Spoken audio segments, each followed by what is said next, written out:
The subcommittee on space will come to order. Good morning. Welcome to today's hearing titled Commercial Space. In front of you are packets containing the written testimony, biographies, and required truth and testimony disclosures for today's witnesses. I recognize myself for 5 minutes for an opening statement.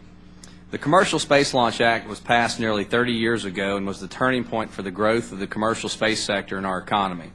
The advent of the commercial space industry brought with it advances in space launch, communications, entertainment, position, navigation, and timing technology, weather monitoring, remote sensing, space tourism, science experimentation, and expanded human spaceflight. The latest data available suggests the economic impact of the commercial space industry is approximately $208 billion. Congress has provided the federal government with various mechanisms to leverage the private sector, such as the Commercial Orbital Transportation Services Program and the Commercial Crew Program, FAA experimental permits, human spaceflight regulation moratorium, prize authority, and various public-private partnership authorities. As Congress continues to look for ways to maintain the United States' preeminence in space and grow our economy, it is clear that the promise of the commercial space industry warrants additional attention. We must ensure that export controls and international trafficking and arms regulations are rational and productive. We need to provide stable, certain, and competitive regulatory environments at the Federal Aviation Administration, the Federal Communications Commission, and the National Oceanic and Atmospheric Administration that facilitate domestic investment. There is no question that our commercial partners have a valuable role to play in our nation's spaceflight and exploration in the coming years, but there will be trade-offs. We must continue to weigh whether potential cost savings come at the expense of overall capabilities, robustness, or safety. We must also recognize there are core fundamental operations that will still need to be maintained by the federal government. The witnesses before us today represent a variety of perspectives on the commercial space industry, and I look forward to hearing their testimony. We're also pleased to have, or will have, the Majority Whip, Representative Kevin McCarthy, with us today. Representative McCarthy, along with Representative Bill Posey, introduced H.R. 3038, the Suborbital and Orbital Advancement and Regulatory Streamlining Act, or SOARS Act. The committee appreciates their leadership and willingness to work with us in developing policies that can grow our economy. Next year, we hope to take up a comprehensive commercial space bill to address these issues as well as many others. The commercial space industry has been invaluable to our successes in the past, and the future continues to look very bright. I look forward to working with my colleagues on both sides of the aisle, as well as with industry stakeholders, to come up with common sense policies that can help put people back to work, retain our skilled aerospace workforce, and protect our industrial base. Finally, I would like to address the perennial elephant in the room, commercial launch liability. This provision, which is so important to keeping our launch industry competitive in the international market, is set to expire once again at the end of the year. The NASA Authorization Act that passed this committee over the summer included an extension for 5 years. While I would have liked to see a long-term extension, it appears as though we have reached an agreement with the minority to only extend the provision for 1 year and take the issue up more thoroughly next year as part of a larger Commercial Space Launch Act. I look forward to sponsoring this extension along with Chairman Smith, Ranking Member Johnson, and Ranking Member Edwards. I hope we can discharge the bill and pass it under suspension of the rules on the House floor very shortly. With that, I yield the remainder of my time to my friend from Florida, Mr. Posey. Thank you very much, Mr. Chairman. Over a half-century ago, Congress established the Federal Aviation Administration with the mission of ensuring the safety of the flying public.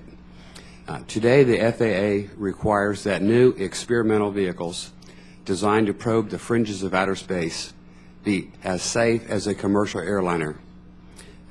Had the same stringency been applied to the automobile, Henry Ford's Model T might have never made it onto the streets. That's the situation that our country's space pioneers are faced with today. Under current U.S. law, experimental launch vehicles and experimental aircraft supporting them can be designed, built, and flown by our most innovative companies. But they can't charge for their services. Representative Kevin McCarthy and I introduced H.R. 3038, the SOARS Act, to change that. There's a private company at the Kennedy Space Center which NASA hired and the FAA licensed to conduct astronaut training and payload testing. I should say was licensed.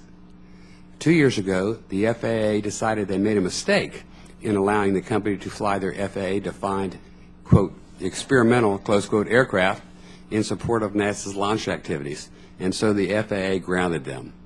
Obviously, that was very bad news for the company, and that was a 100% safety record at NASA. It defies common sense that a long-standing NASA partner can be arbitrarily grounded by the FAA. We need to fix the problem by updating our laws so our space innovators have the freedom they need to innovate, and regulators, such as the FAA, have the appropriate amount of flexibility to strike the right balance. Congressman McCarthy and I believe this bill will do that. Thank you, Mr. Chairman. I yield back. Thank you, Mr. Posey. With that, I yield to the ranking member, the gentlewoman, Ms. Bonamici.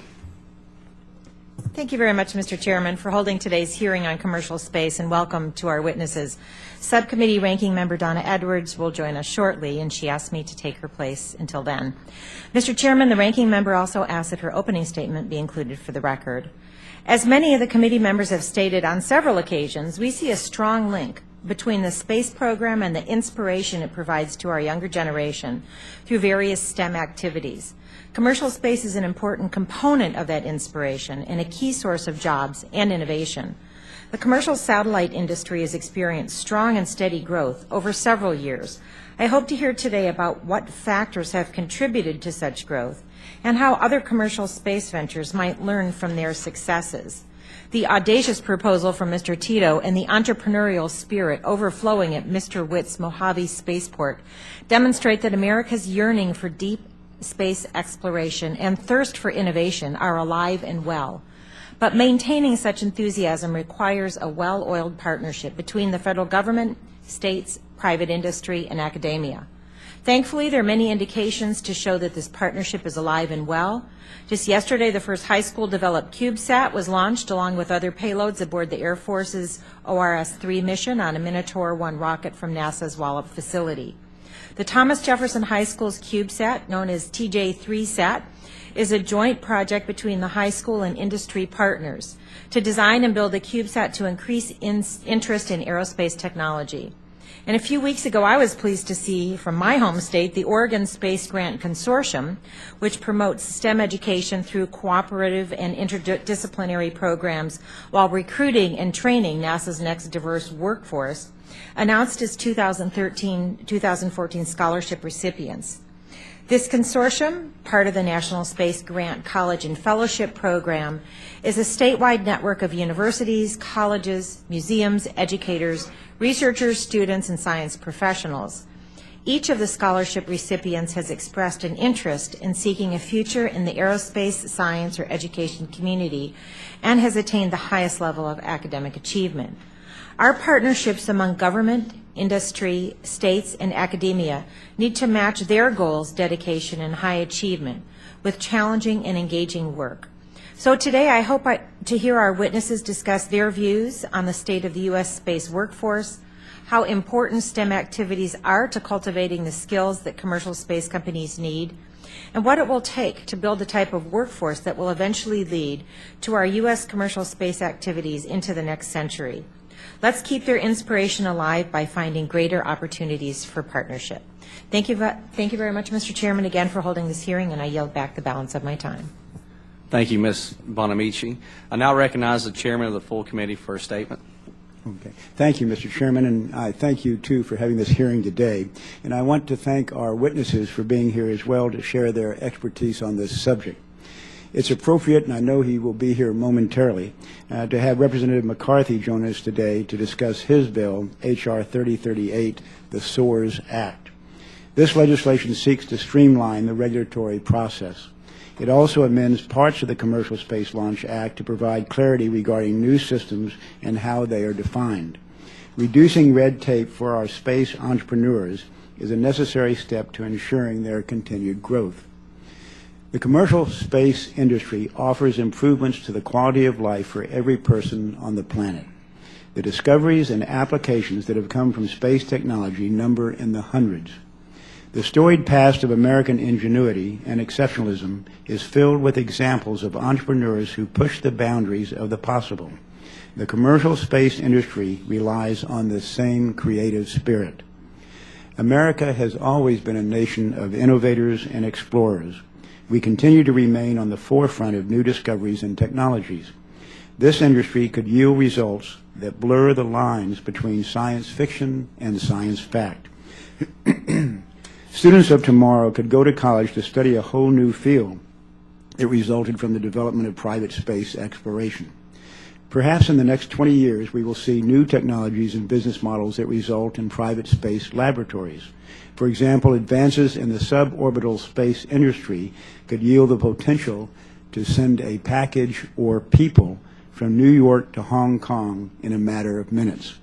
The applications of this type of travel are limitless. And, Mr. Chairman, I know you're going to more formally introduce our witnesses in just a minute, but I want to mention a couple of items about them as well. Our witness today, one of our witnesses today is Mr. Dennis Tito, chairman of the Inspiration Mars Foundation. This foundation is the type of private space endeavor we should encourage. Their mission to send humans to orbit Mars in 8 years or less using mostly existing technology might well catch the public's imagination. We're also pleased to have Mr. Stuart Witt, CEO of Mojave Air and Spaceport, and a former test pilot and Top Gun with us today as well. There are exciting things happening in the Mojave Desert, and I've been there myself. The work of private companies and the spaceport add great value to our nation's space assets. Our final witness represents an often overlooked part of the commercial space industry that has actually been around for a long time. Patricia Cooper is the president of the Satellite Industry Association, and the commercial satellite industry provides many of our modern conveniences, and we are grateful for her perspective as well. I look forward to today's hearing and to working with my colleagues on both sides of the aisle to develop policies that encourage the growth of the commercial space industry. Thank you, Mr. Chairman, for the time, and yield back. Thank you, Chairman Smith. If there are members who wish to submit additional opening statements, your statements will be added to the record at this point. Mr. Chairman, may I ask to be recognized just for a second more? I want to apologize to the witnesses and express my regret that another committee I serve on is having a markup, and I'm going to have to leave soon for that markup, so we won't be able to be here the whole time. Thank you, Chairman Smith. At this time, we're just going to take a brief respite and as we await the Majority Whip's arrival.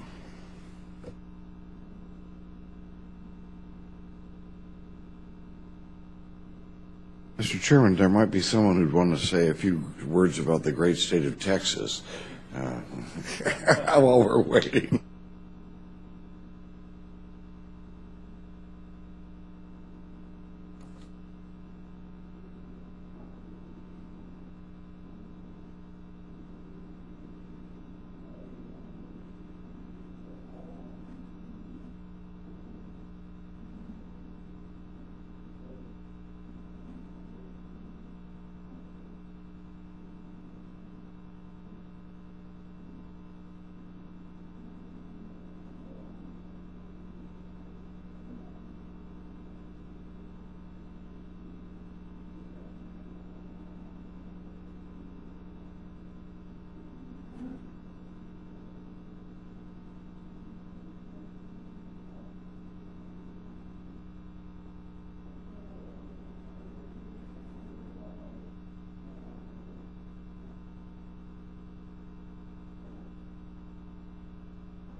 Yeah, that's one of our redistricting rules. Senate district has Tito. Just two per Senate district. Yeah, two houses. So you draw the Senate districts divided by now. Yeah. All right. He's here? Yeah. Yeah. Yes. Right. Right.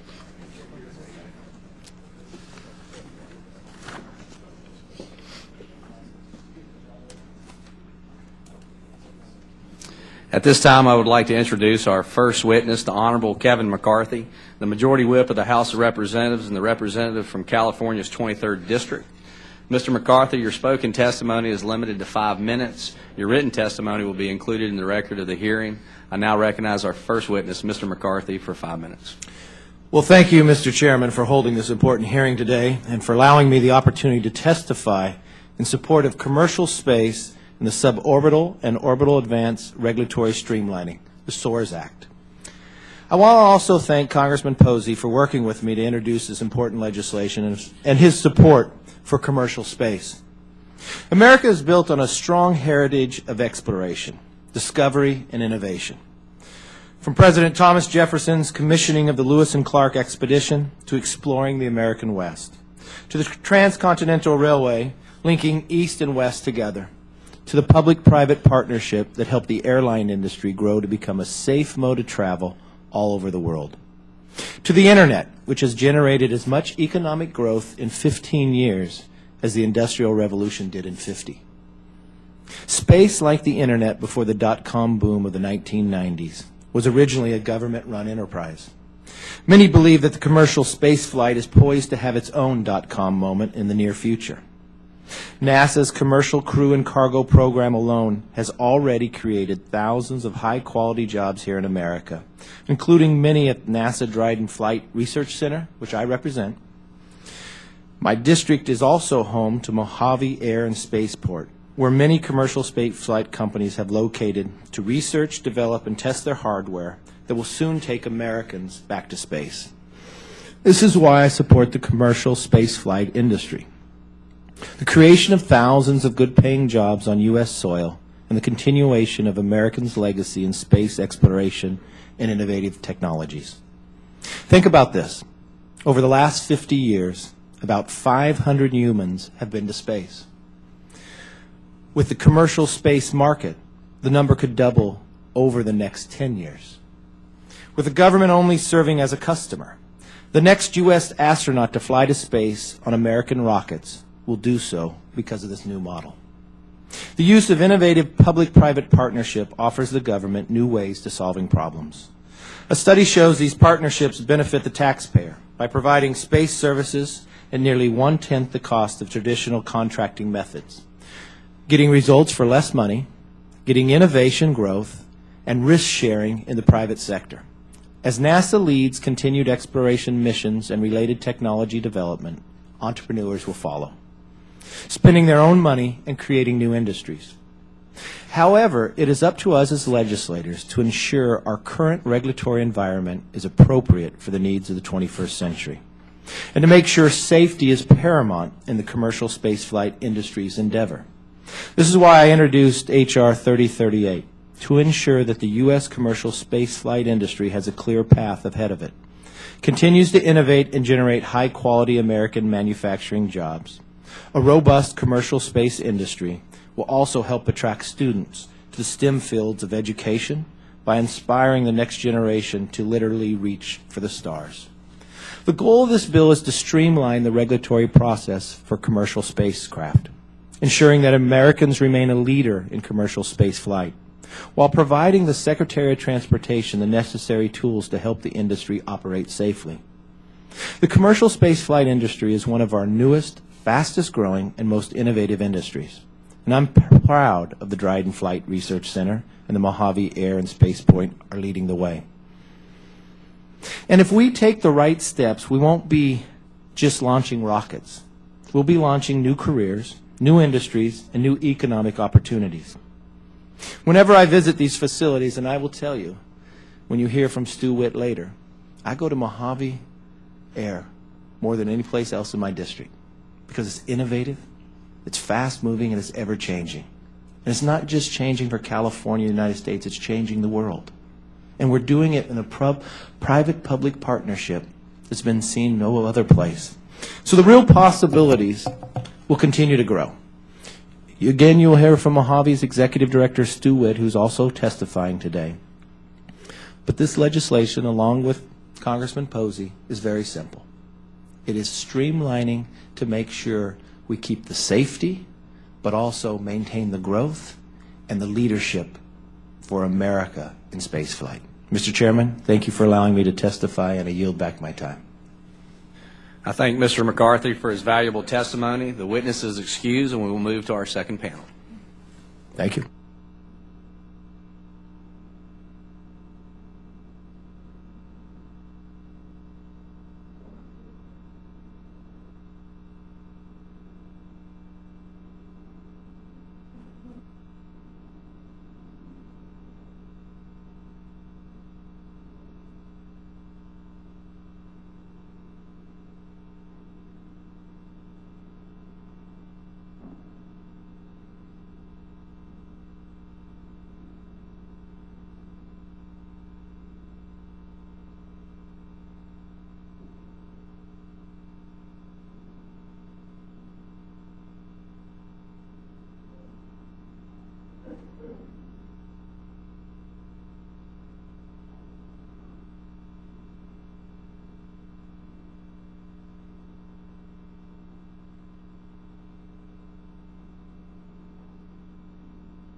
Our first witness is Ms. Patricia Cooper, President of the Satellite Industry Association.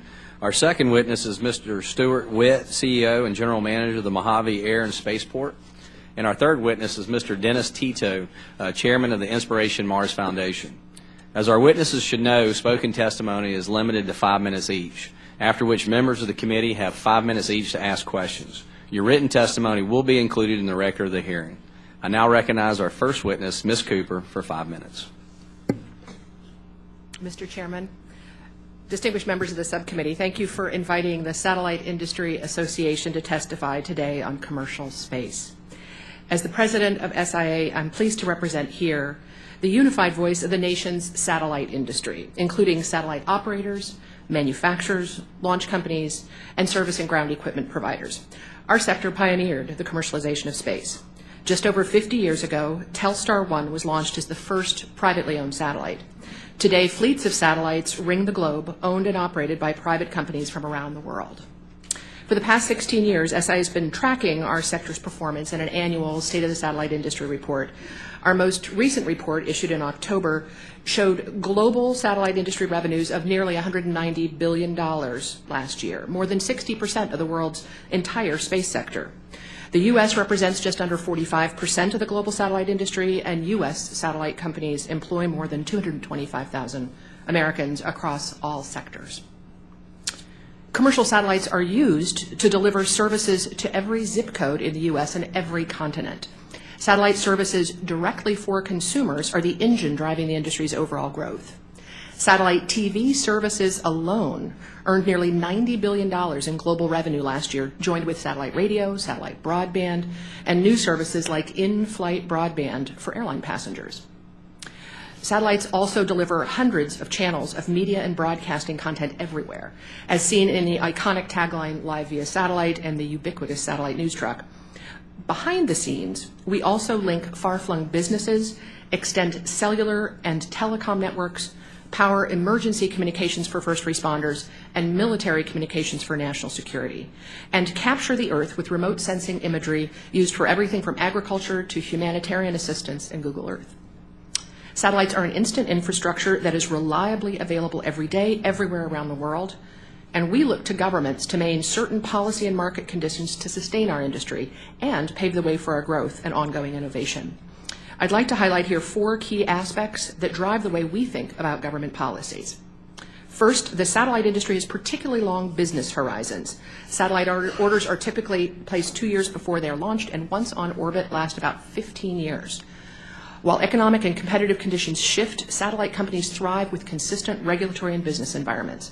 We look for swift and effective licensing for satellites and ground terminals and stable regulatory fees.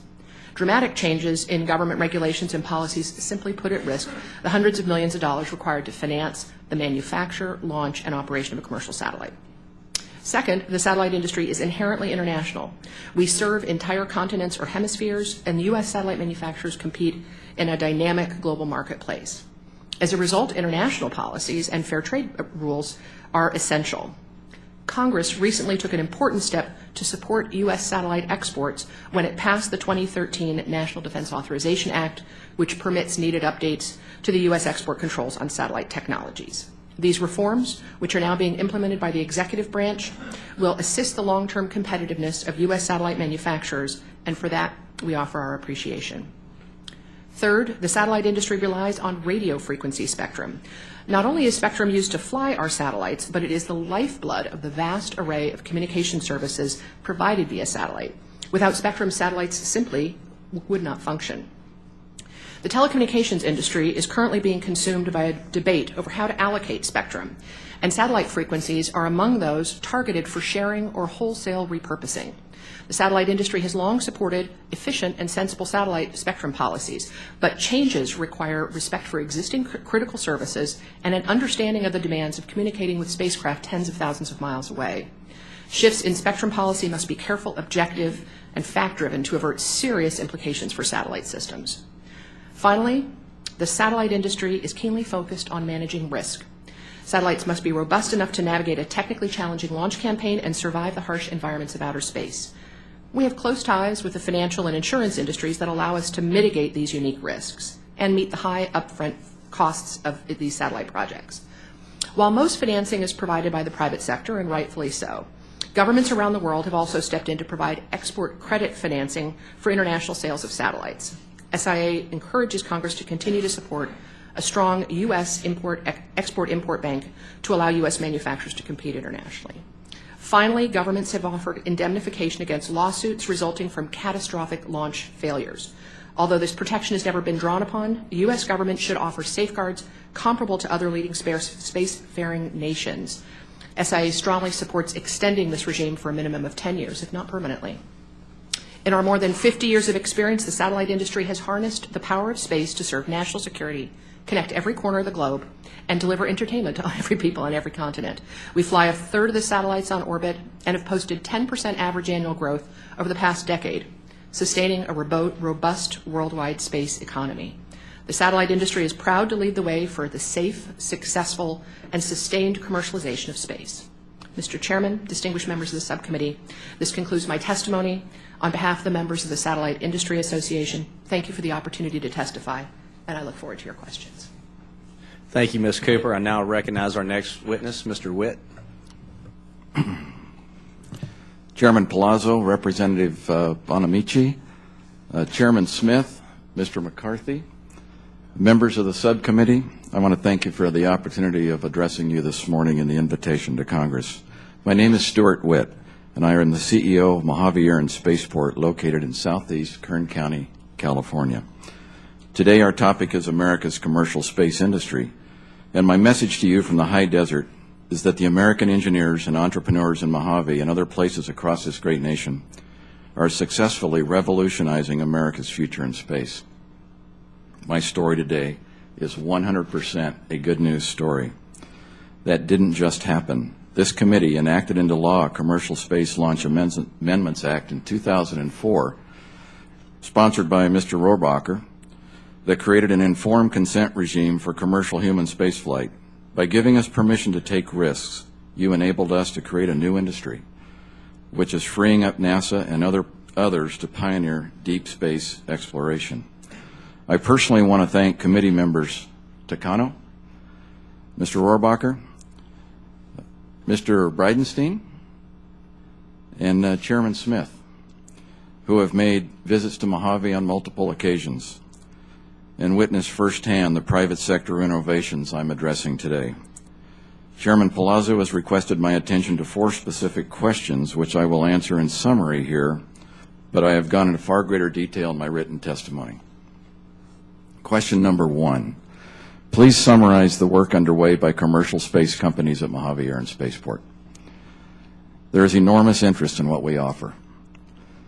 Many have asked me, how did I manage to attract firms to Mojave over the past 12 years, doing orbital research, suborbital research and development, deep space propulsion system development, and specifically demonstrated by entrepreneurs and high net worth investors? My response is simple. In a word, I offer permission. We don't advertise, we just deliver. Just as our tenants deliver, we set reasonable constraints, provide value-added services to test operators, and allow the developers to conduct and manage their own programs with remarkable results. What sounds incredibly simple is actually in practice somewhat complex and very rigorous. But again, the results speak for themselves. Mojave Air and Spaceport currently has 17 firms engaged in commercial space research, leading to production of manned and unmanned space systems with 19 separate rocket test sites. Mojave now hosts 156 separate business contracts, employing nearly 3,000 professionals. Specific emphasis is centered on green, non-toxic, liquid, and hybrid rocket propulsion systems, privately funded, complete launch systems to orbit and suborbit, and components for such systems are in development for commercial and government clients. Question number 2. The potential future suborbital space market, question mark. To your question, Mr. Chairman, Mojave is far more than suborbital. Mojave entered this game in the orbital market and found a way to back in the suborbital market. I view this discussion similar to the discussion the world had about steam 175 years ago. Obviously, investors knew it had potential, but they didn't know the answer to the basic question you ask. Today, the majority of the world's power systems are based on steam. We all know that the investment in suborbital tourism, it's in the press every day. But beyond that is an emerging new interest being led by the world's high net worth investors who are visiting Mojave because they know investment in hypersonic, high Mach business travel is ripe for suborbit. This is where I see the needle moving, and my written testimony goes into far greater detail on the subject. Question 3. The challenges and opportunities faced by the suborbital space market. A.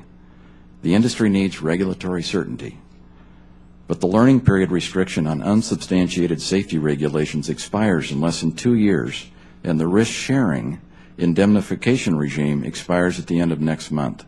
For regulatory certainty, extension of both is required now.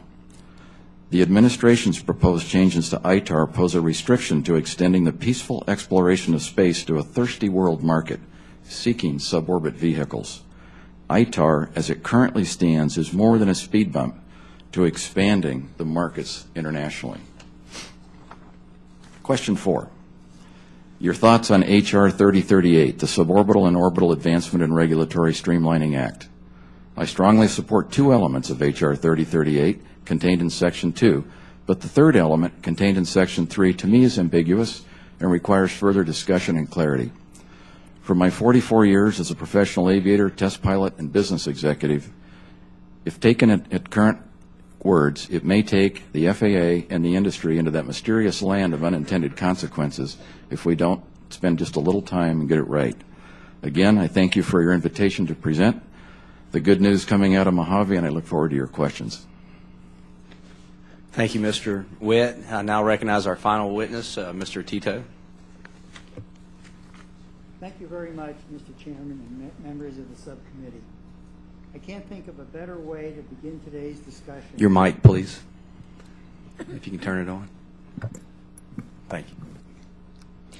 I can't think of a better way to begin today's discussion on the public-private ventures in space than to propose one.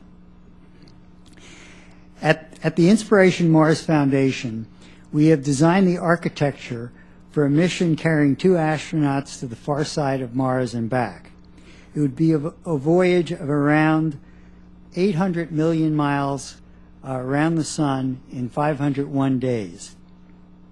We propose to do this in collaboration with NASA as a partner in a NASA mission in the name of America and for the good of humanity.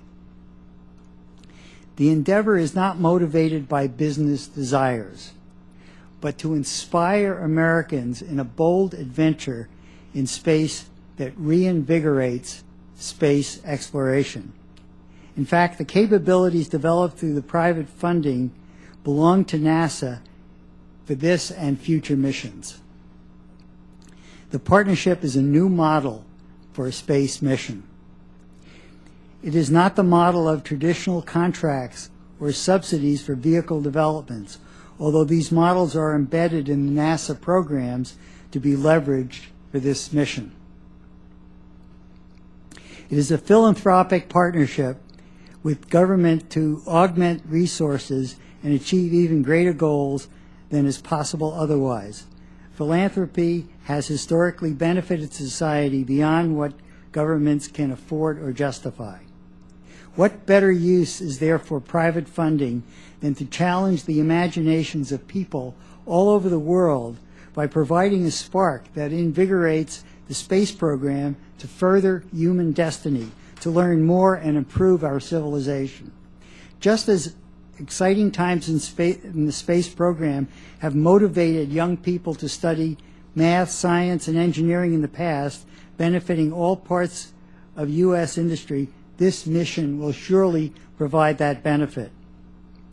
No longer is a Mars flyby mission just one more theoretical idea. It can be done, not in a matter of decades, but in a few years. Moreover, the mission might just show the way for a new model for joint effort and financing. It would attract significant private funding while enabling NASA to do what it does best and to confirm that the United States is the unquestioned leader in space. The work of this subcommittee has helped to prepare the way with the 2010 authorization. That gave NASA the Space Launch System, the Orion program, and new commercial capabilities. We propose to combine all of these elements as we have explained in the architecture study report released this week. We can accomplish this flyby within a set launch schedule using rocket systems hardware already in testing and meeting established objectives that is part of the space policy for sending people to explore Mars. But the technology in the rockets and the systems are all virtually there. Why not move this mission to the here and now and not wait until the 30s? There's a compelling reason to do that in the word opportunity. Every 15 years or so, there's a rare planetary alignment relying on gravitational forces of Mars, Sun, and Earth. An American spacecraft would have to be on its way in the first days of 2018. Otherwise, we are looking at another 15 years before that alignment happens again. If we need a plan B, there's a mission 80 days longer that flies behind Venus before going to Mars, being a unique trajectory that could be flown in 2021. However, by then, another country, almost surely China, will have seen our missed opportunity and taken the lead for themselves. May I offer a frank word to the subcommittee? The United States will carry out a flyby mission, or will watch as others do it. If America is ever going to do a flyby mission of Mars, then we're going to have to do it in 2018. Given the Russian recognition and value of accomplishments in human space exploration, they have announced that they will re-commercialize the Energia rocket and make that available. They also have upgrades to their capabilities, which would allow them to fly in 2017. We feel it is our civic duty to bring this attention to the executive and legislative branches of government. In 2019, it will be 50 years since we landed on the moon. Let us hope that we can look back and say that we have accomplished something in that 50 years. Thank you very much, Mr. Chairman and the subcommittee, and I'd be happy to answer your questions. Thank you, Mr. Tito. I thank the witnesses for being available for questioning today. Reminding members that committee rules limit questioning to 5 minutes. The chair will at this point open the round of questions. The chair recognizes himself for 5 minutes. The current third-party liability risk-sharing regime has been in place for almost 2 decades. The purpose of this regime was to assist a nascent industry that needed a backstop for possible third-party claims in the event of an accident. Please explain to the committee why the indemnification regime is still necessary and what reforms to the current regime are needed. Mr. Witt, Ms. Cooper, you briefly touched on this topic. Will you please explain in detail or elaborate in detail? Thank you. Ms. Cooper. Thank you, Mr. Chairman. The Commercial Space Launch Act risk management provision is absolutely essential and an appropriate use for government in the view of the members of the Satellite Industry Association. We strongly recommend that it be renewed before it expires. The government's role in safeguarding for launch services is only at a very extraordinary circumstance. Under the FAA rules and the rules set out under the Launch Act, launch providers themselves are responsible for the bulk of damages that might occur if the unthinkable were to happen. The FAA sets a maximum probable loss limit of $500 million and expects their licensees to take responsibility for those damages, usually in the form of private launch insurance. And I would note that those maximum probable losses cover not only all parties involved in the launch, including third parties, but also damages to U.S. government property. Damages in excess of that maximum probable loss limit of $500 million, up to a cap of $1.5 million, are what are at stake here in this launch liability provision. This was not just to protect a nascent industry, but to ensure that the risk of launching a satellite or any other payload didn't require the company to pretty much bet the company every time they launched. This allowed the largest, most catastrophic damages to be safeguarded by the government. I would note that this is appropriate. I looked back a little bit in 1988 when the first Commercial Space Launch Act was passed. The environment today in the marketplace, with not only several commercial launch companies looking at launching satellites, but also the extraordinary proliferation of interest and investment and exploration of commercial launch for other purposes, is an environment far more like the 1988 environment than it was 5 years ago. I would also note that international competition is far more intense, and other governments, the hosts of those other launch providers, offer comparable safeguards from significant damage. And finally, I would just note that the U.S. government itself carries liability that it's taken on under several treaties, the Outer Space Treaty, the Space Liability Treaty, and these are satisfied by the commercial space launch indemnification provisions, and we certainly think that it is an appropriate role for government and one that this committee, we hope, will support extending. Thank you. Mr. Chair. Learn my protocols. Mr. Chairman, this particular question is, to me, is just foundational to the right way to do business. There seems to be a perception, and then there's a reality. And the perception is that there's no skin in the game on the part of the operators. And the reality is, the way the law is written, there's $500 million at stake to the operator, plus they play this little game every day in Mojave called Let's Bet the Company every time they fly. There's certainly no motivation to fail. There's certainly a motivation to be rigorous. But for a licensed launch, when it comes down to actually launching, the FAA, the federal government, makes the determination of the maximum probable loss and caps it. And it's the operator that has to find the insurance or post a bond, if you will, that they have financial solvency to cover any losses up to that limit. For 20 years, the government has not been placed at risk. If a program that was put in place is working that well, I would look for some compelling reason to change it. I think it should be extended indefinitely. That's my opinion. Thank you. Mr. Tito, in your testimony, you talk about a public-private partnership with NASA for a deep space mission, and that, in contrast to past development programs, would be funded at least in part by private investment. How much do you expect this mission to cost private investors? Would those investors expect a return on their investment, or would they be considered donations? And do you intend to ask for NASA for funding, and if so, how much do you plan on asking for? Well, this is a philanthropic effort, so you would not consider any contribution an investment.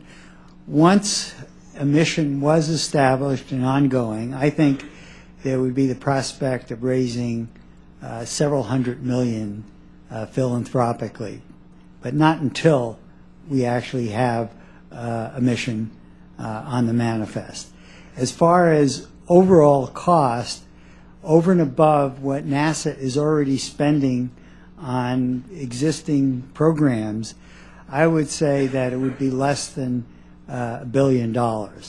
And you subtract roughly $300 million, which I think could be raised philanthropically over the 5-year period between now and the end of the mission, it would cost the government about $700 million, or about a little over $100 million a year.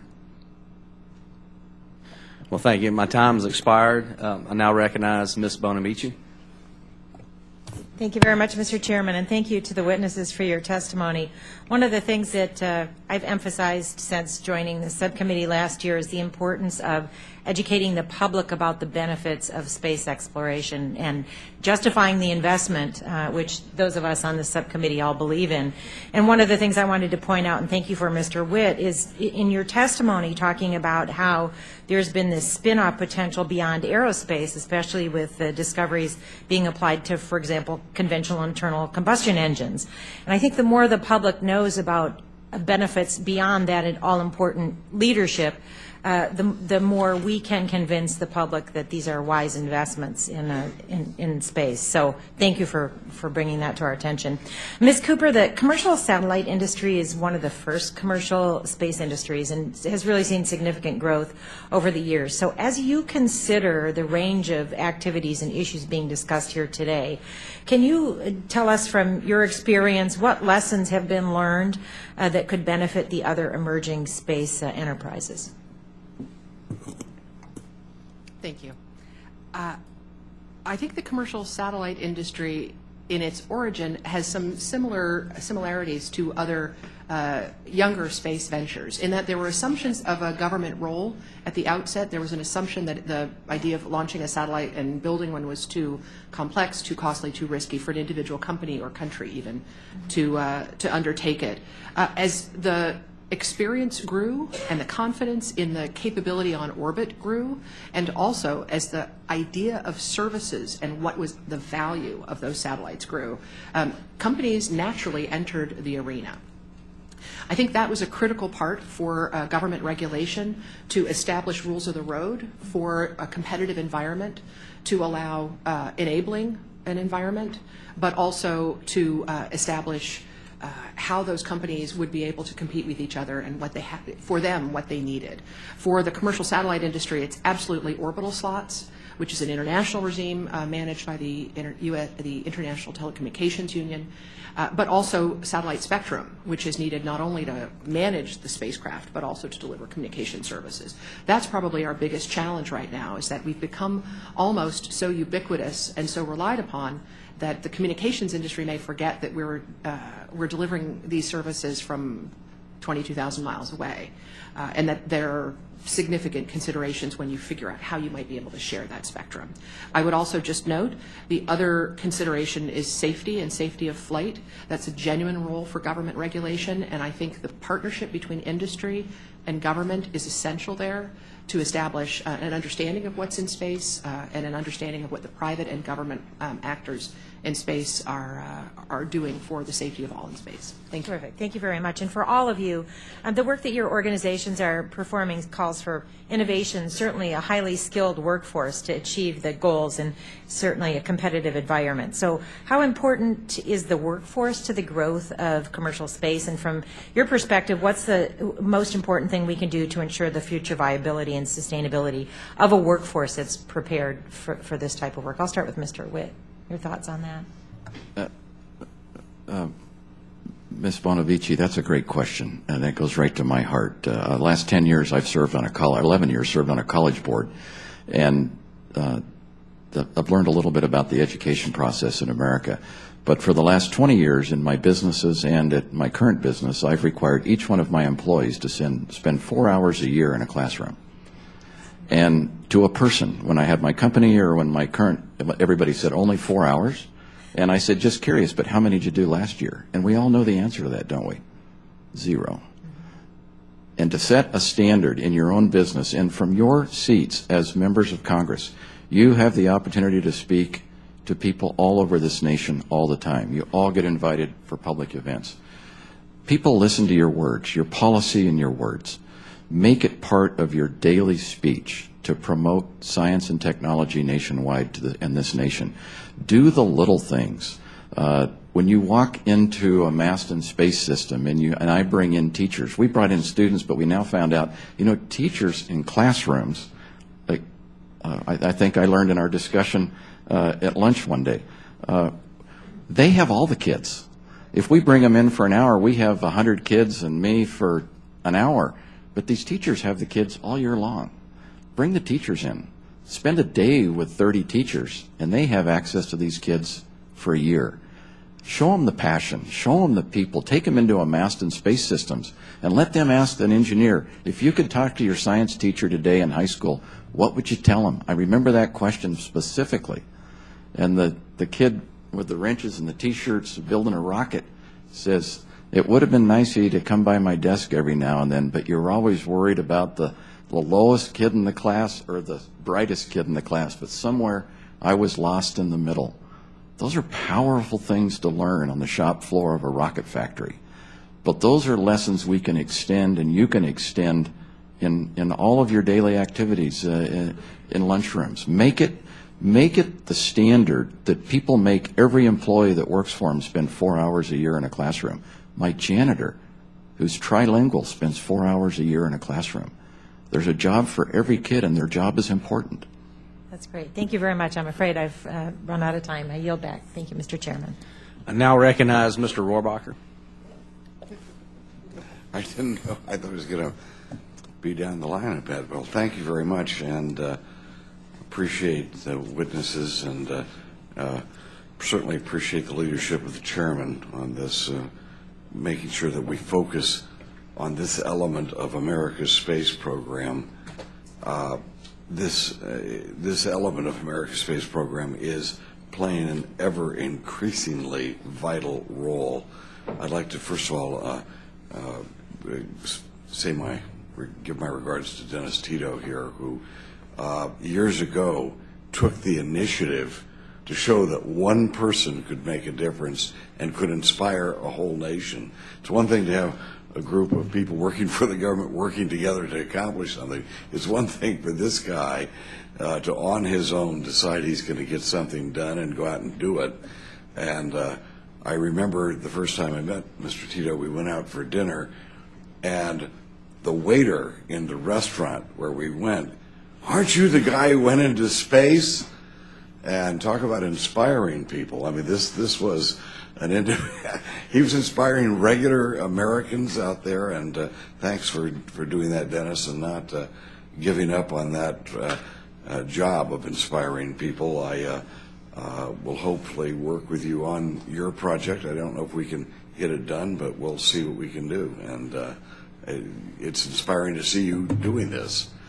Ms. Cooper, I want to get to some really basics here. One of the things that are limiting our ability to use space, commercial space and otherwise, is orbital debris.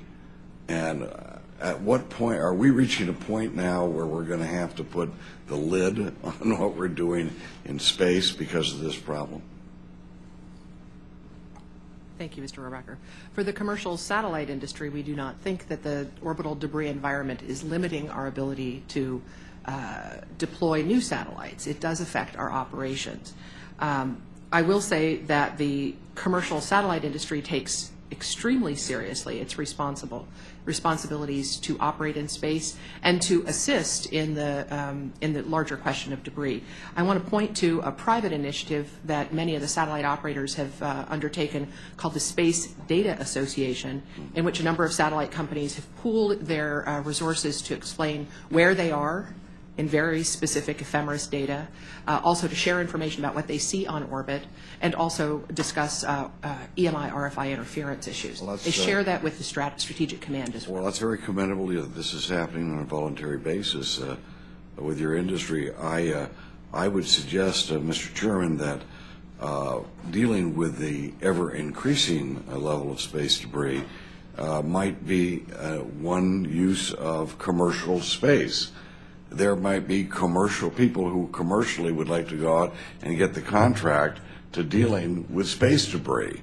And rather than simply make this a government program, it could be, we could look at it as a potential commercial program. And I'd also like to, I mentioned Mr. Tito, I'd like to mention Jim Muncie, who is sitting back behind the panel today, who never got credit for enormous things that were getting done in this committee and in commercial space. Thank you, Mr. Muncie. One note about how Mr. Tito mentioned the Chinese might be doing things. I would suggest this however. The Chinese get a lot of their technology by stealing it, and I would hope that we don't let thieves beat us to various important goals in space, but I would also hope that we don't partner with thieves. And until we see reform in China, we should not be partnering in space ventures with the world's worst human rights abuser. And finally, Mr. Witt,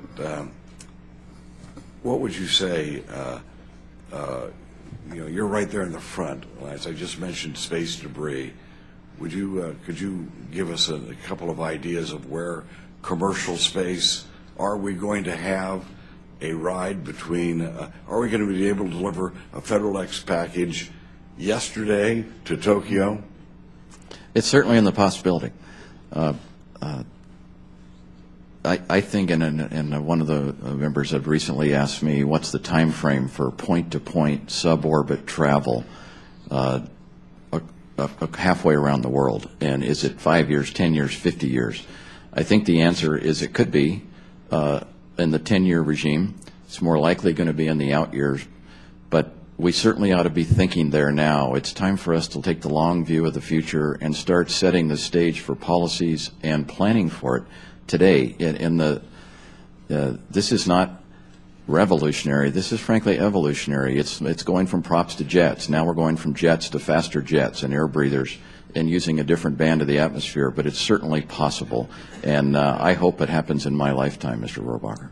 Mr. Chairman, thank you again for your leadership, and let me just note on the last point that was made that suborbital space and the development of that for the benefit of mankind is being done basically through private investment, and that's something we can be very proud of, that our innovators are capitalists, and Mr. Tito, by the way, is the ultimate capitalist involved in this, that people are putting their own resources to this, and suborbital space could change the very nature of transportation and again lead us to a new era of humankind. Thank you very much, Mr. Chairman. I now recognize Mr. Bear. Great. Thank you, Mr. Chairman.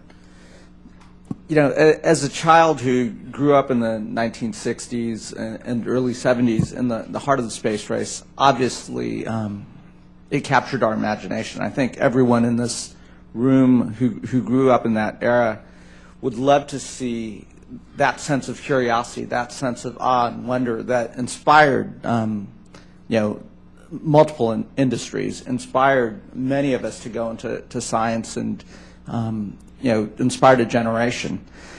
The challenge I have right now is, in my 1 year in Congress, and I'll ask the members on the panel, could you in a sentence clearly define what NASA's mission is today, what we're trying to accomplish, in a way that President Kennedy clearly defined what we were aspiring to within a specific time frame and so forth. And as a member of the Space Committee, I think I have a hard time. So I'd ask you what our mission is today, the one that inspires folks, that's clearly been articulated to the public. The commercial satellite industry is a little bit adjacent to NASA, so I'm going to yield to my colleagues on the panel.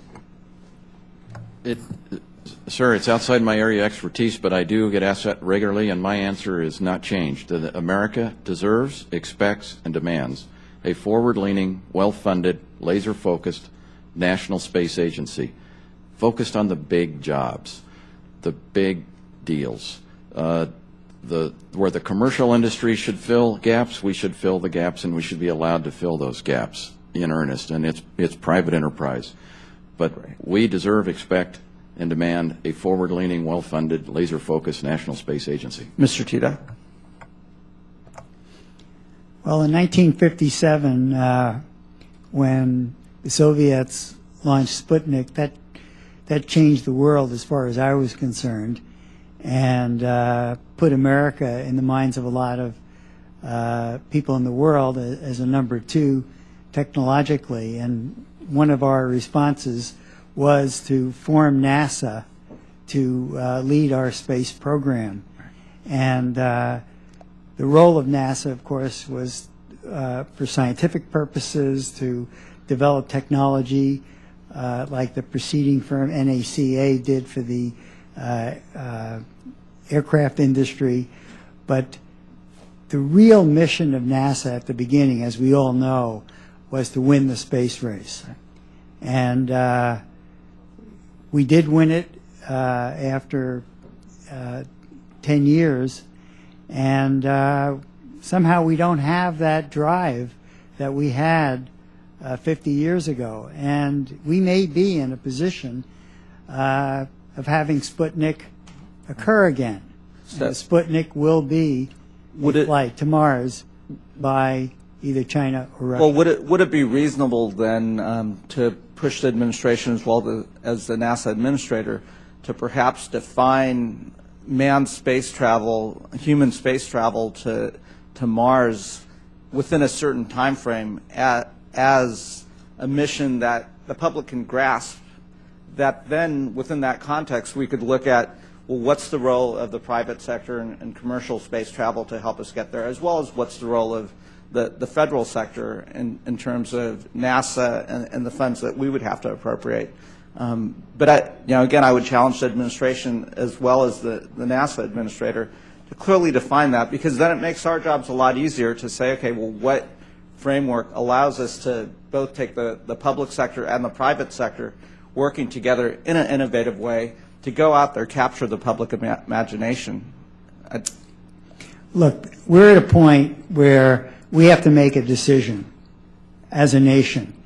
We can either make a decision to spend a relatively small amount of additional funds to a very expensive human exploration program now that does not have a mission, and make a mission out of it and be the first to get to Mars, or by not making a decision, we will be forfeiting that opportunity. Now, in 2021, we could get to Mars, but we may not be the only ones. It's an interesting mission. It's Venus and Mars. And, of course, we're proposing a man and a woman. That would make a very interesting combination. But I think we have to really look at this opportunity very seriously and decide one way or another as to whether the United States should pass on it or act on it. Great. I think that's a great place to end. I'll yield back. Just to add, Mr. Bear asked the same question a lot of us have been asking ourselves, and we get asked it a lot. And I would just like to reiterate, that's one of the reasons why the NASA Authorization Act is so important. It does establish a roadmap for NASA so we can come up with a timeline, destinations, and focus, laser-like focus, and back it up with our resources to achieve that objective. So this time I recognize Mr. Bridenstine. Thank you, Mr. Chairman, and just really like to thank the panel. I firmly believe we do have an opportunity to advance rocket science and space technology in the private sector, in many cases, apart from the whimsical budgets of us politicians. And what you guys are doing in that area is unique and special, and you're really leading the way, and I appreciate that very much. What I'd like to ask Mr. Witt, part of your testimony, you talked about ITAR and some of the regulations that are affecting the commercial spaceflight industry, maybe space tourism. Would you share with us a little bit about how ITAR is affecting the businesses and the industry at the Mojave Air and Space Port? Sure. Mr. Bridenstine. Got that right? Yes, sir. ITAR. If you have a rocket and you have a human attached to that rocket, you're born into ITAR. So you're regulated by the International Treaty on Arms regulations. The developers at Mojave, let's just put a name to them, Maston, Xcor, and Virgin Galactic, all seek to make their industry a worldwide industry. They want to take American products and extend them around the globe. One of those investors happens to be an international investor, Sir Richard Branson. So isn't it ironic that an international investor developing a system in the United States, currently under current law, can't fly it outside the United States? I believe we have grown up in a new day. There are new products. We have agreements all around the world with nations that want to explore space for peaceful purposes. Space tourism is a great example. If I could choose a location where I would like to fly a suborbital space flight, I'd like to fly through the Aurora Borealis out of northern Sweden. It's fast. Why not? Fly at night. Do something that no one else has done, like Mr. Tito suggests. This is what's possible. But unless we find some relief on the ITAR regulations and really crack that can open and take a look, I don't think we're going to be able to extend these things internationally, and we need to. It's good for American business. When you think about the market for whether it's space tourism or private space suborbital science experiments and exploration, that market exists in large part outside our own country. While it does exist in our own country, could you give maybe an example of how big that market would be if we were able to take that market outside the United States?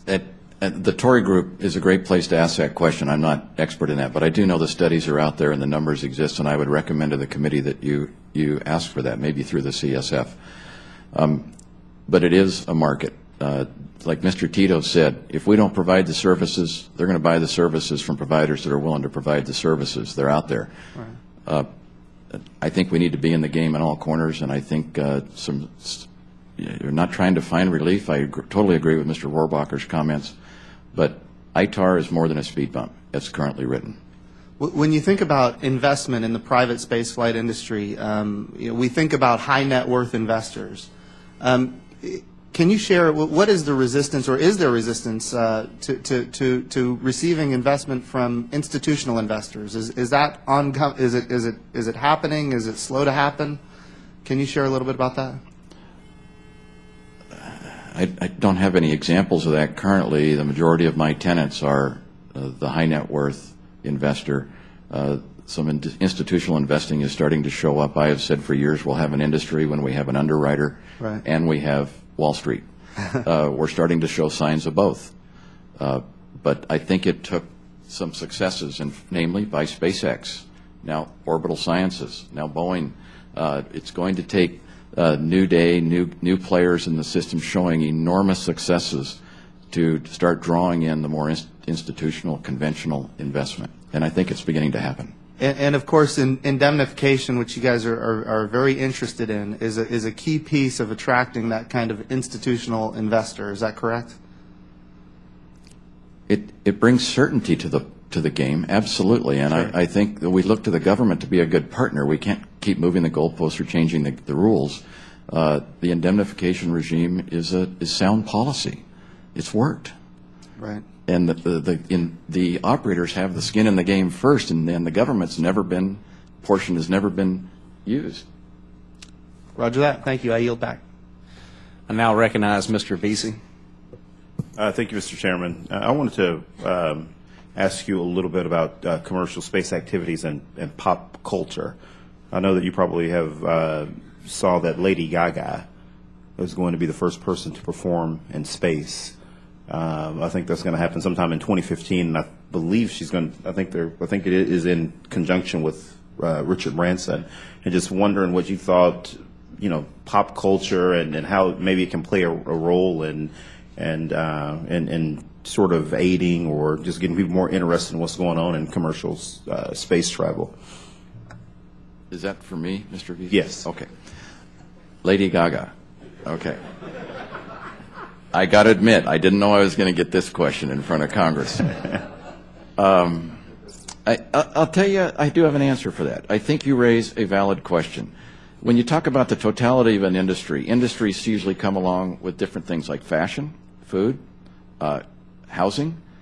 All those certain elements are key to commercial space. What will you take? What provisions do you need? How long do you plan to be on this journey? What do you wear?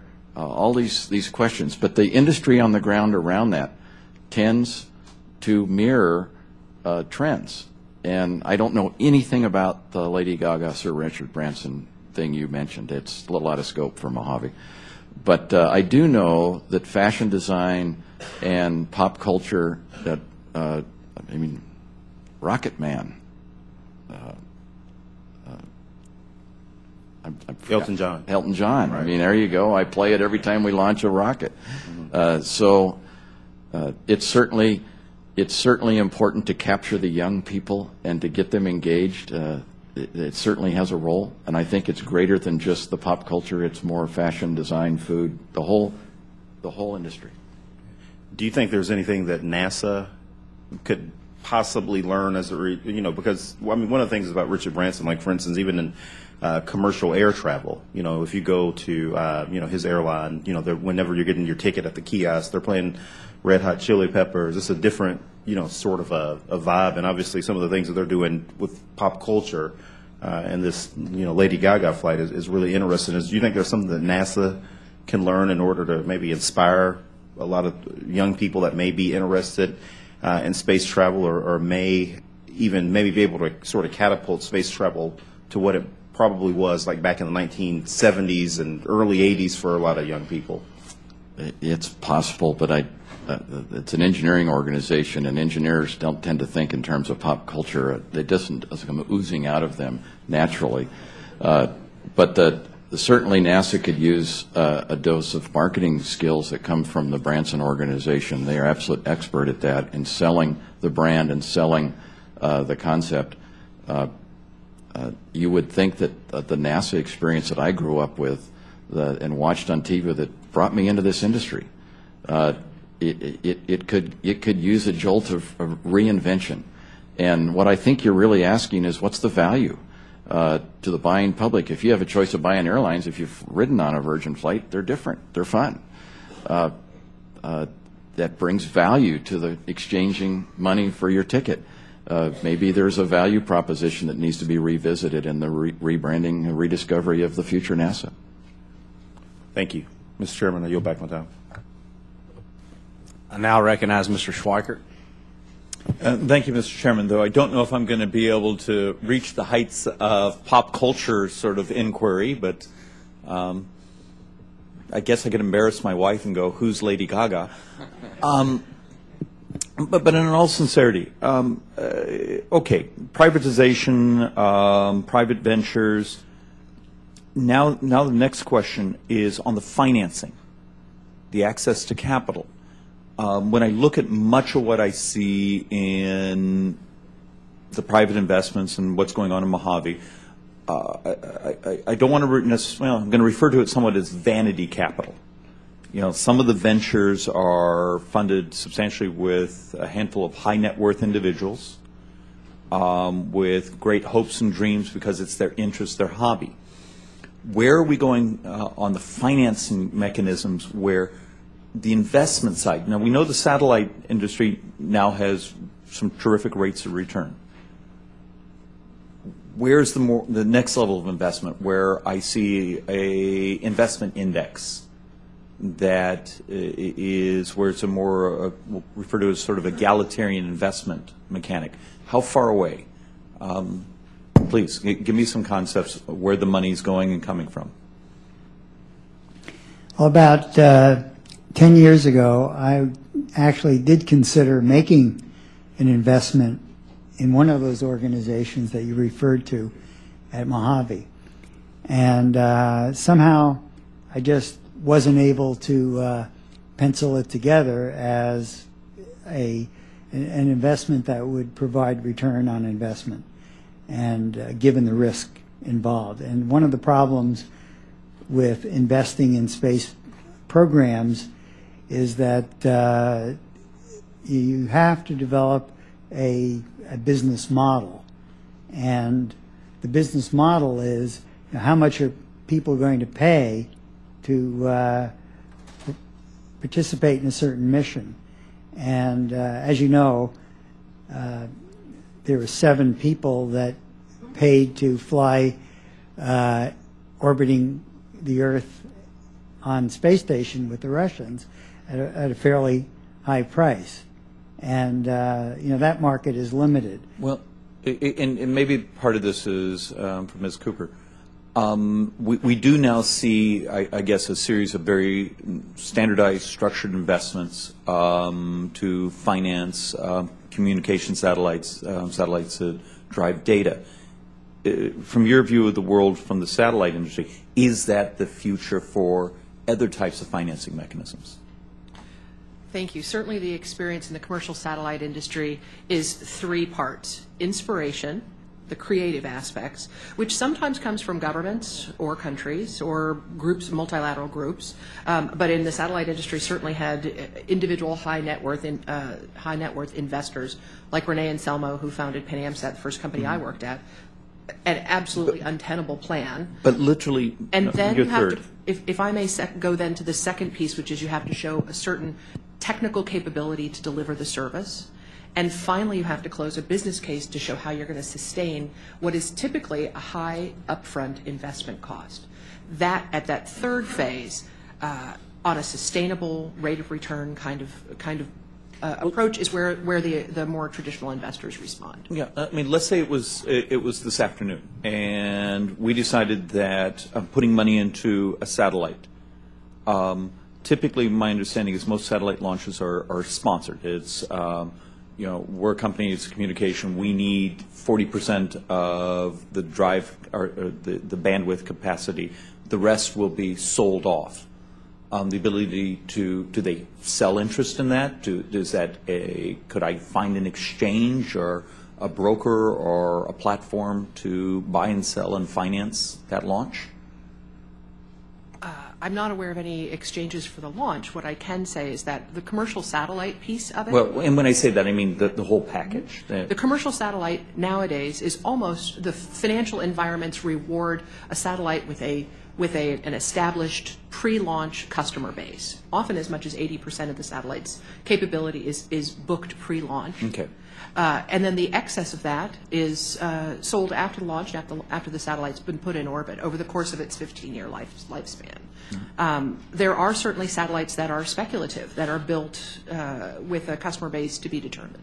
I'd like to learn more about that, because a year ago I was approached by some folks that literally wanted to set up. Closest thing I could refer to it is like a REIT.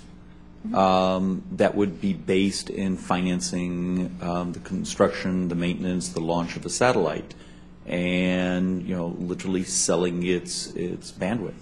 So, Mr. Chairman, with that, I yield back. I now recognize Ms. Edwards. Thank you, Mr. Chairman, and thank you very much to Ms. Bonamici for sitting in for me earlier. I had a conflict. I really appreciate our witnesses here today. Mr. Tito, it's good to see you again.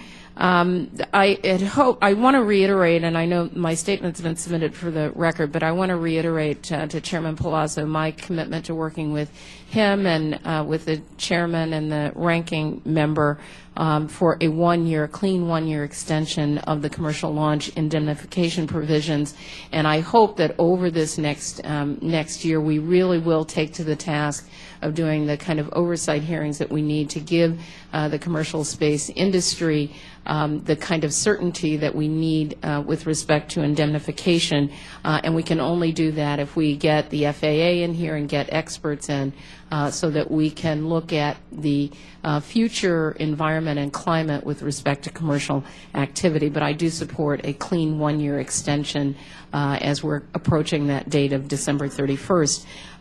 To all of the panelists, I think that much of what we think of as commercial space really involves a lot of significant government contribution, and sometimes we don't hear that. And in fact, the delineation between public and private appears increasingly blurred. As somebody who came out of NASA, I think it's always been a little bit blurred, and that's okay.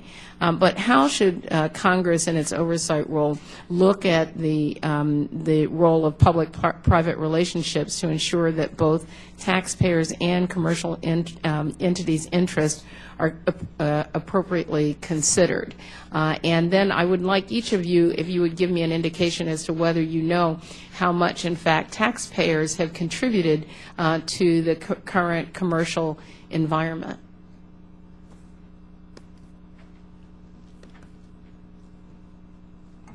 For the commercial satellite sector, there's not a taxpayer contribution. These are privately financed, privately launched, privately operated satellites. Obviously, there's government regulatory regimes that license and oversee those. It is my understanding at the FCC, for example, that those license fees are cost-based in terms of the agencies. What about the technology that went into the commercial satellite industry? Any idea of the contribution of NASA or any of our agencies in terms of their contribution? I'm not aware of any government programs to develop commercial satellite technology. There certainly is an interplay between the commercial satellite sector and the broader space enterprise, where products that are developed in the NASA context may later be commercialized. Thank you. Mr. Tito, in the architecture report that's attached to your statement, it says that, quote, perhaps several $100 million in new federal spending could make this mission happen. Are you suggesting that the mission couldn't be undertaken without additional NASA funding? And is there evidence in the current fiscal environment that those several $100 million would be available? Well, right now I don't see a lot of evidence that money is available. We do have an opportunity in 4 years, but we have an opportunity in 8 years, and a lot can happen. So when you say several $100 million would be required from NASA, is that $100 million?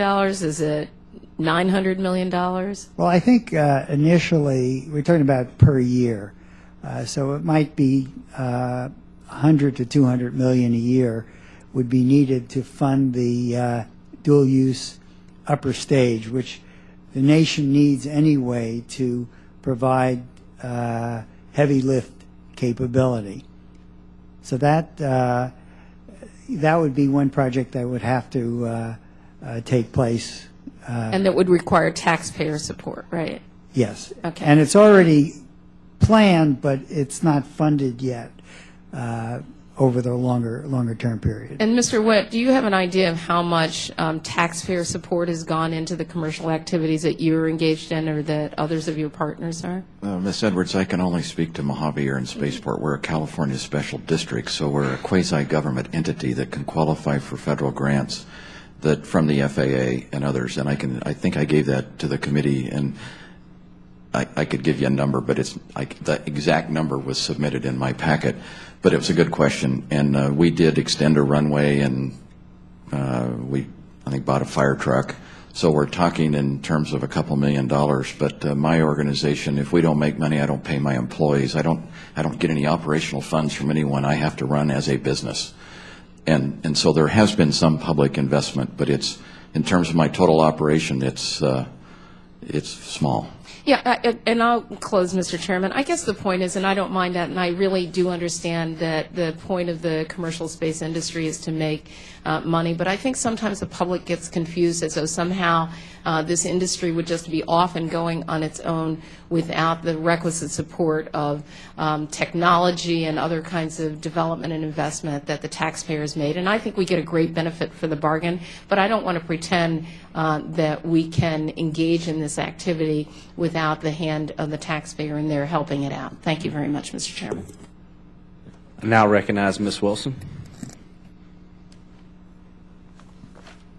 Thank you, Mr. Chair. This is a very interesting hearing this morning. And bringing in Lady Gaga just made it even more exciting and for people to look forward to. I have a question for Ms. Cooper. In your statement, you note the Satellite Industry Association support for extending the U.S. commercial launch indemnification regime, which expires at the end of this year. How, in concrete terms, would the absence of the indemnification provisions affect the U.S. commercial satellite industry in terms of price, market share, or revenues?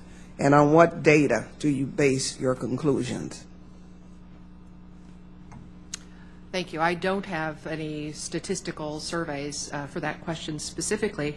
I will note that the commercial satellite sector primarily has not been launched by U.S. launch vehicles over the past 5 years, certainly.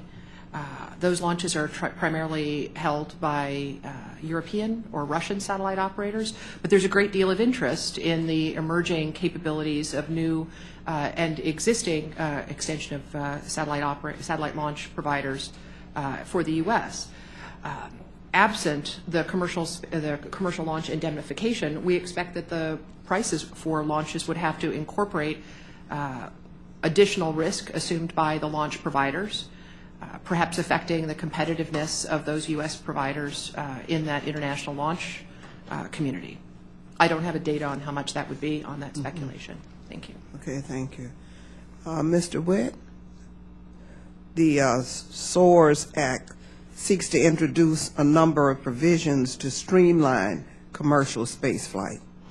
I'd like to understand from your perspective what is missing from the existing law that needs fixing, and how, in your view, the SOARS Act would address those issues. Okay, Ms. Wilson. The SOARS Act, as presented, has two provisions, I believe, in Section 2 and one in Section 3. And the two in Section 2 basically provide one-stop shopping for an applicant seeking a license to operate. And currently, it almost have to understand the FAA to understand the provision in the law. But the way the FAA is organized, they have people that manage air traffic control, they have people who fund airports, they have people who license pilots and aircraft and maintainers, and then they have people who license launches. Well, we have a new day. Now we have airplanes, purpose-built airplanes that are stage one that carry a rocket aloft and then launch. So you have this hybrid. Where does it fit? And it creates, again, some uncertainty in the current law because we have new developments. And the law just aims to streamline that in Section 2.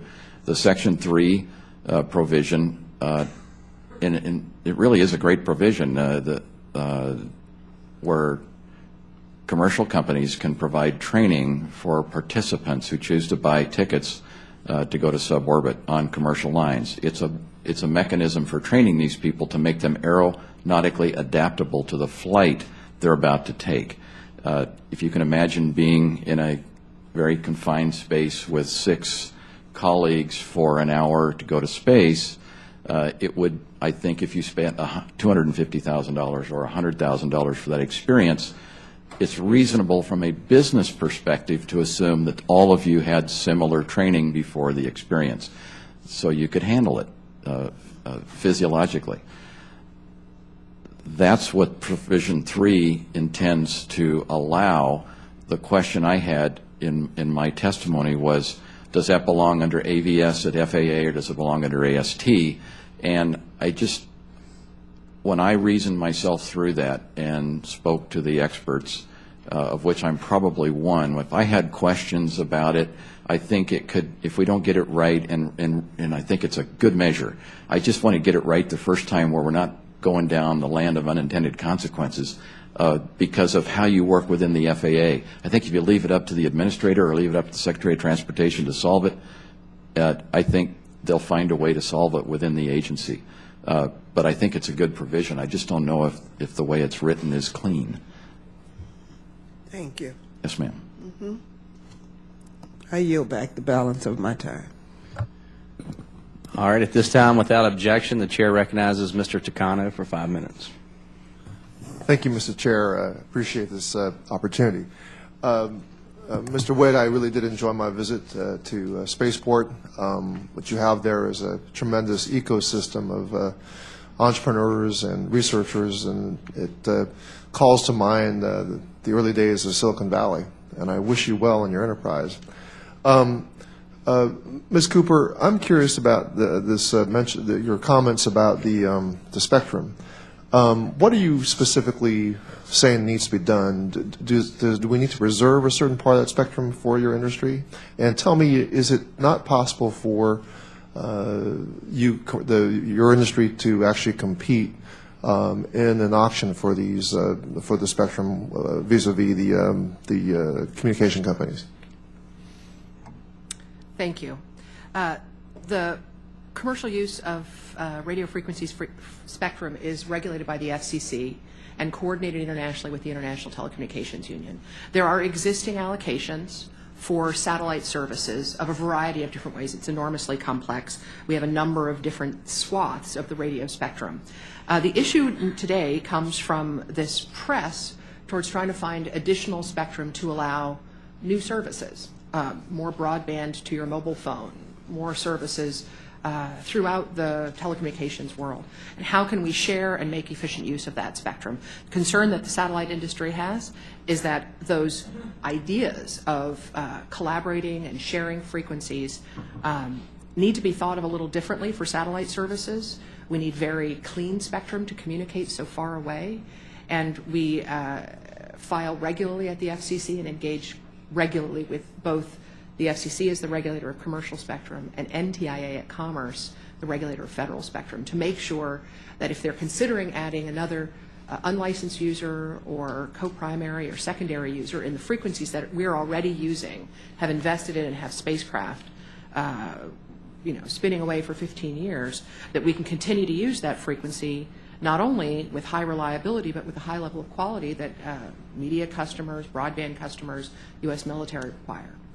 Well, thank you, Mr. Witt. I also visited, visited the Dryden Space Center at Edwards, along with my visit to Spaceport. What struck me there was the tremendous research going on there, and you and I talked about the role of basic scientific research or the partnership. I'm concerned about our country losing its preeminence or its exceptionalism in research and development of new technologies. And would you support more money available for aerospace research or that end of NASA? People forget that NASA also has it's an aeronautical as part of its mission. Yeah, Mr. Takano, yes, in a short version, and we've done something beyond that. David McBride, the center director of NASA Dryden, and I were on a trip to Europe together, and we decided that we would do a home-on-home. We would actually trade engineers for a year.